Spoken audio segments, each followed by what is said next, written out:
Here I am, just starting a video, not even knowing what the heck I'm going to talk about.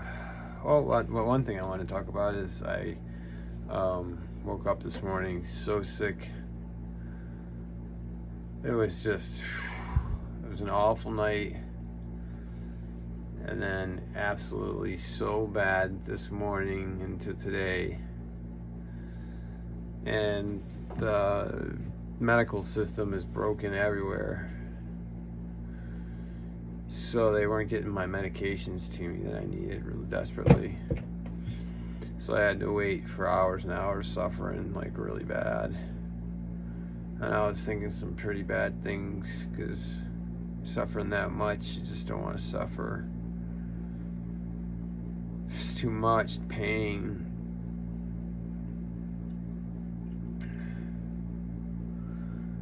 So I've had like, I don't know, 7 little miniature crackers today.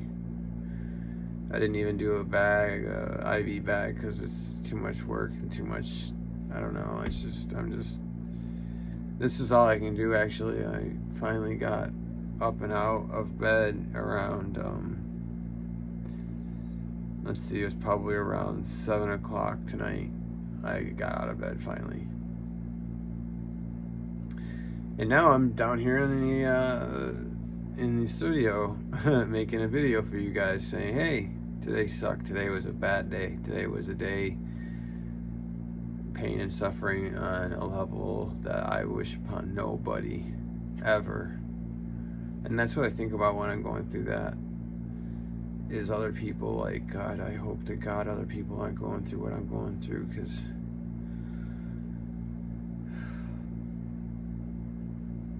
it's really hard.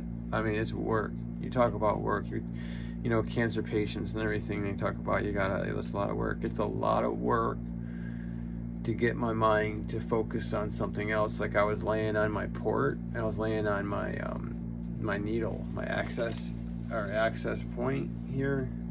It's this thing right here. It's usually taped up on my chest or whatever. It was somewhere around here, and I was laying on it, and it was like hitting my rib cage because I don't have any skin or any fat, and it was hurting really, really bad. So I was just focusing on that pain of that thing, stabbing into my rib cage, and then just focusing on that pain alone. Instead of the pain I was going through in my stomach and in my body. So I just kept forcing myself to keep on thinking about that pain that I was feeling from my IV port to try to keep my mind off of the pain that my stomach is in, like the pains in my stomach, in my intestines, not my stomach. It's mostly in my intestines. And if any of you guys got IBS, you know what I'm talking about. Sometimes when you go to the bathroom, it wipes you out, you feel like you need a vacation. Calgon, take me away, right? Like, yeah, if some of you guys, and I know a lot of people do, because of the diet in America, because we grew up with, check this out, the food pyramid, that was an actual advertisement from the Food and Dairy Administration. If you turn it around and looked at the back of that thing, it said it was like advertisement for the Food and Drug Administration, or for the Dairy Association, actually, not the Food and Drug, it was the Dairy Association. It was an advertisement that pyramid, food pyramid, that we were graded on knowing. Well, guess what? It was excuse my language, it was a fucking commercial, and it was designed for us to eat and drink things that we shouldn't be. Like, in all actuality, why are we drinking something else's milk when we have our own mother's milk when we're babies? Then we're going to drink something else's milk that they give to their babies for only a short while, and it's only for a short while, and then we're going to drink it all our lives and put it in containers and have big ranches of cows. What if it was something else that we were milking? cows is okay, cow milk's okay, but goat milk's okay, you know. And hey, it makes good cheese, right? Good cheese. Wow. I love cheese. But still, it's just, cows hurt me. It hurts me the way that they're treated because they're such family-oriented creatures. Their job is to love their family and produce offspring and take care of them and keep everybody safe and just have a happy, good, graceful grazing life.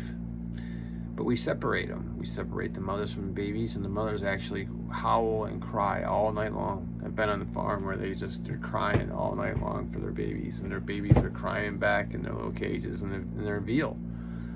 They're veal cutlets. I don't know. And trust me, man, I like my burger. I like it, you know, medium rare, you know.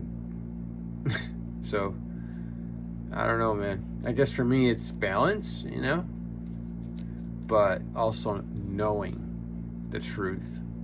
And the truth will make you free. Like, knowing the truth, like, not just be gullible. Oh, yeah, we go to this supermarket, we grab ground beef and that's it. No, man. You should see what happens to those cattle. The process that they go through. And we do have enough where we could have just the maimed and the old and all that go and keep the good healthy ones and let them roam like the bison. But we won't do that. It sucks. We'll keep having zoos and put animals in zoos behind cages and sit there and gawk at them as they go absolutely crazy. You should see me and what happens when I go to a zoo. The animals absolutely go nuts. I've been asked to leave a couple of zoos in my day because of the animals going crazy. Because they're not used to human beings being able to communicate with them. And it doesn't take, hello, how are you?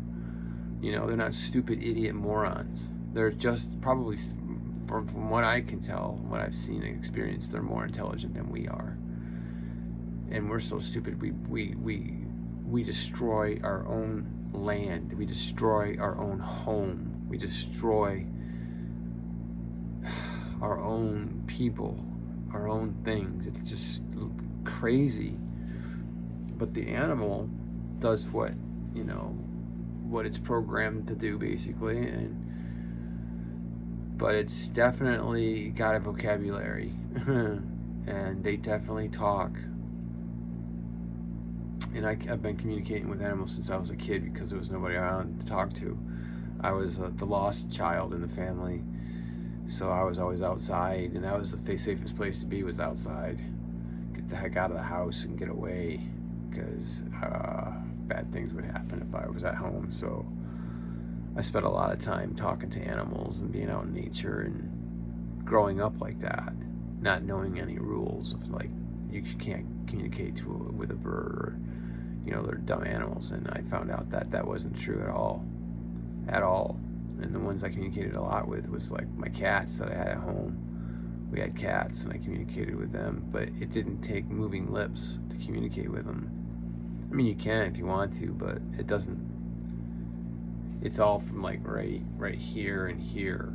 It's interesting because now they're saying that the mind and gut are both connected, right? And before, when we were kids in school, they said that the mind and gut were not connected at all. It was just, you know, whatever. Now they're saying there's a brain in your gut that's producing endorphins that goes to your brain. So it's just like two brains in one. So it's crazy that that's the case. You know what I mean? Because there's a big connection between mind and gut.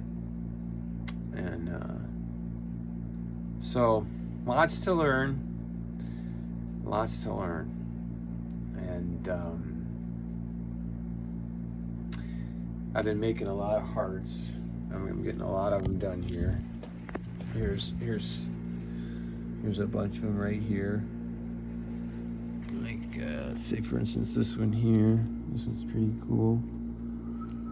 Purple and blue, and it glows. They all glow. All of them glow. This one's pretty neat. This one came out with really cool purple and blue, kind of cat's eye-ish. And here's one with like a circle. Let's see. I can't. Yeah, there you go. But they all glow in the dark, and they're blue and purple. The blue and purple line of hearts, and then I'll do boxes like these things. Oop, there I go, dropping stuff. Oh, I'm doing it with one hand. So I'll make boxes like these, match the heart that you're given. So you can take your heart and you can put it in your box. I guess you can't put it in your box. I'm gonna have to make a bigger box. Oh, there's one over there. But anyways, I want to make matching little storage boxes for the heart necklace. I think this one will do. This one right here. Let's see. And it's blue. Yep. Fits. So I'll make like a container to keep your necklace in. But the heart necklaces by themselves are $24 even. That includes shipping and handling. Boxes are around the same. Just a little bit more, but not much. Not much. I'm not going to go crazy on prices and stuff until I become rich and famous. God, I'm so glad I'm feeling better. Because I was not today doing good at all. And like I can tell you, I get out of bed at 7 o'clock at night. And I was awake almost the whole time since way early. And finally we got it all figured out and straightened out. All right, guys, I'm gonna keep on making my stuff and cranking it out. Like I say,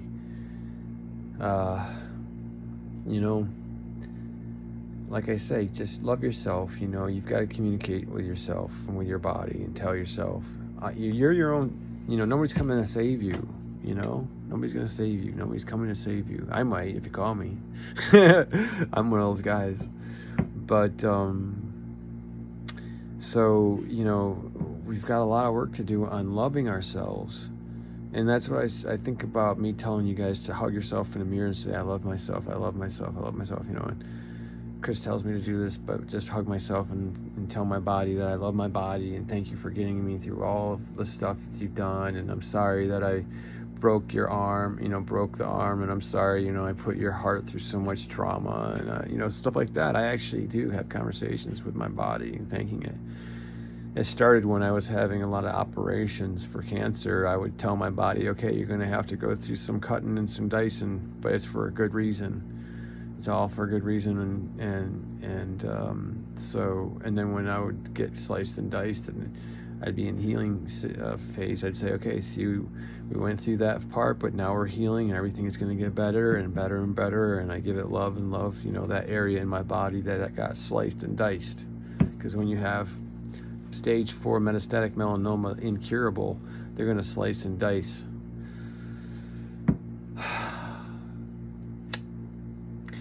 Well, Draco is asleep. He went to bed early. He didn't even see me a lot today, so he's really worried. We didn't get to interact at all today. Not much, just I got him I got his food and everything and all that, but he went to bed early. I know he was depressed that we didn't get to. I took him out and hugged him and kept him with me for a little bit and gave him a hug and pet him for a while, but I couldn't spend any time. And Gracie too, I spent a little time with her, feeding her and getting her up and about, but I couldn't spend any time with him. Just had to get back in bed and try to make it to now. All right, 14 minutes in. I'll let you guys off the hook early.